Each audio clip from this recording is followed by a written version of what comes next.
that real hip hop. Y'all know how we do.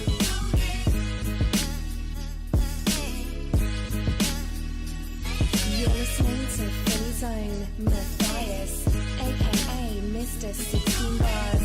That real hip hop.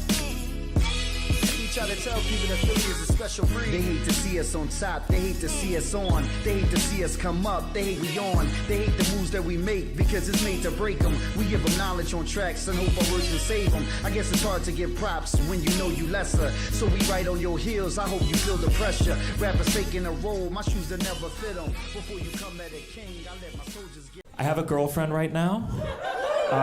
Thank you. Neither of us has very good taste in music. So whenever we're about to make love, I put on a random Spotify playlist.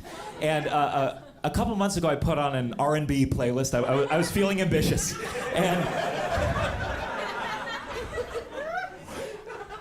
And R. Kelly came on. Yes. You've heard the news?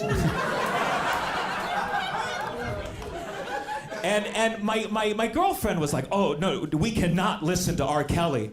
R. Kelly is a pedophile. And now here's the thing, and just hear me out for 1 second. Technically speaking, R. Kelly is not a pedophile. Just give me 1 second. I promise this goes away. Just hear me out. The term pedophile refers to people who are attracted to those that are prepubescent. Then there's something called a hebophile.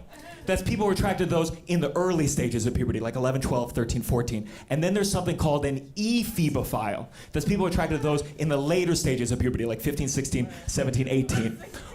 But I think the reason we don't make those distinctions is because it's very hard to explain the difference without sounding like a pedophile. We're now joined by Mr. Gianmarco Soresi. He is an amazing comedian based out of New York, but he's on tour now, and he's taken some time out of his schedule to join us on Philly on the Rise. Gianmarco, welcome to the program. How are you? Hello, I'm good. Thank you for having me.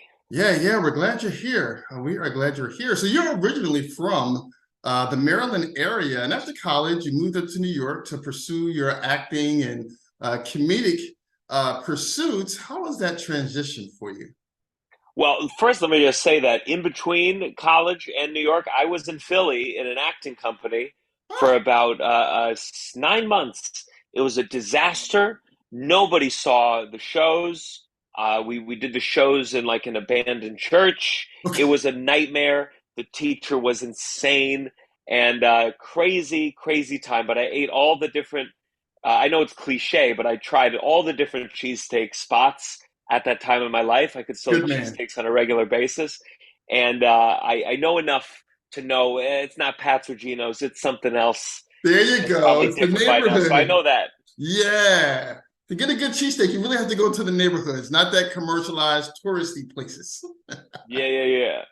So then from there I moved to New York, and I was really pursuing acting as hard as I could, trying to get TV and film, but acting is tough. You don't have a lot of autonomy or power. So I started writing, and then writing plays led into doing stand-up, and I've about 7 years ago I made the full change into stand-up, and that's what I'm doing now. So did you have one of those struggling artist stories where you just struggled, and then kind of found success? Yeah, I mean, that's the problem with acting is you have a lot of moments where you are struggling, and then you have one thing happen and you're like, oh, is my life about to change now? And oftentimes, no, not at all. You just got one job. So I was the spokesman for General Electric for about maybe a year and a half. And like for a moment, I thought, oh wow, I got a lot of money. I was doing live appearances with the General Electric CEO, and I thought like, oh, I'm finally in the system. And then they made a second round of commercials, weren't as popular, and then I never hear from them ever again. So I had a lot of those little ups and downs with acting, and stand up has been much more of you feel really the graph of more and more people are willing to see me And I know, I was in Philly probably a year ago, year and a half ago. I know that it will be at least, at the very least, more than last time. For sure, because I will be there. So at the very least, you'll have one more than you had Uh-huh. last Uh-huh. time. But listen, fast forward to 2023, your career has really taken off, if you will. You've had tons of success acting in different films, and your comedy has also been successful. Yeah, I've been very lucky. I just did a set for Netflix's verified stand-up. I did James Corden last year. Been doing a lot of the festivals, and yeah, at Comedy Central, it feels good. Yeah, of course it does. Tell us about your podcast. I have a podcast. It's called The Downside. It's me and one of my best friends named Russell Daniels, who's currently understudying Josh Gad on Broadway. And we just have on funny guests, comedians, sometimes outside of entertainment. We've had on a mortician, we've had on a veterinarian, a professional wrestler. And we just like to interview them, but ask them about all the negative aspects of their life. We try to make it a safe place to complain, to air their dirty laundry, and just share the downsides, whether it be their personal life, their family, their career, or the world writ large. Understood. You had a mortician on. I guess that was a sad and depressing show. When that's your job, it becomes a job. So she spoke about it with the bluntness that you might talk about if you worked at a Subway. Um, it's an intense episode for sure. I would not listen to it while eating or going to bed, but it's one of our most popular episodes. So clearly, people are fascinated and have a morbid curiosity. Congratulations once again on all your success. There is a tour that you are on. Tell us a little bit about the stops of the tour. And we touched on Philly. Actually, you'll be in the Philly area near the end of December, but tell us more about the tour. So, if I'm being honest with you, comedians these days, we just got to work every weekend. So I'm pretty much on the road every single weekend. And then your agent or your manager says, we got to give this tour a name. And I was like, okay, we'll call it the Leaning In Tour. And that's what it's called. It's because when I'm on stage, my very theatrical nature, I sometimes lean into a punchline so I can get a little closer to the audience and help with some lower back pain simultaneously. And this has been about 6 months now. Philly is my last stop, December 28th, 29th, and 30th. And, I'm at that level of comedy where I'm not famous yet, so I'm still really good at my craft. So this is the time to see me.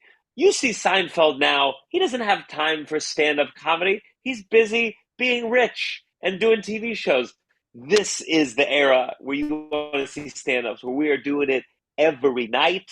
I'm Yeah, leaving this call. I'm going to do 4 spots in the city. That's when you want to see a comic. So understood. this is the tour to come. After this, all the tours after this, I don't know. I can't speak to them, but this one is good. But listen now, it's also called the Lean In Tour because I understand you're 6'4" so you're a pretty tall guy. You have to kind of lean in a little bit to talk to folks. Sure, but my opener, Liam Nelson, he's 7 feet tall. Oh, So honestly, I don't get to play the tall card when I'm around him. I guess when you were growing up, being so tall, did people expect you to be an athlete, play basketball, volleyball?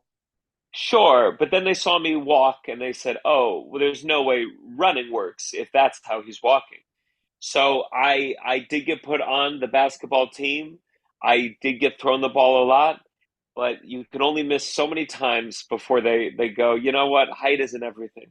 Correct, correct. Yeah, we had a guy in Philly, 7'6", Sean Bradley, and we thought just throw him out there, and he was trash. Uh, Uh-huh, uh-huh. I don't know if you remember that guy, Sean Bradley, but I've heard the name. He's an okay. inspiration to me that you Yeah, can yeah, get yeah. that So far being that bad at basketball. your tour is over late December, as you mentioned, but what are your next steps, your next plans as far as your career is concerned? Doing that set on Netflix was a big deal, and I think I'm finally at that place where I've done the short sets on various platforms, and it's time for me to film my first real hour. So I'm going to be working on that. That's why these Philly shows will probably be good. I'll be kind of working out my hour and get that on tape and put out a real, actual special. Yeah, understood. Tell us, folks in Philly who are going to see you late December, what can they expect from your brand of comedy? I like it. I like the jokes fast. I like it joke dense. I like a good dark twist. I think if you like the theatrics of John Mulaney or the dark mind of an Anthony Jeselnik, when I get compared to either one of those, I feel very flattered, and I think that's what I'm going for. I talk personal, I talk politics, I talk religion, I talk sex, and I put on a show. So come check it out, and I promise there will be something there for you. Congratulations, man. You're doing some amazing things. We're definitely happy waiting for you to come to the Philly area. We're excited about your appearance. Congratulations once again on everything. May you have much more success in the future. It's on the way. It's coming. It's actually here now. And we'll Thank talk you. to you soon. Appreciate it.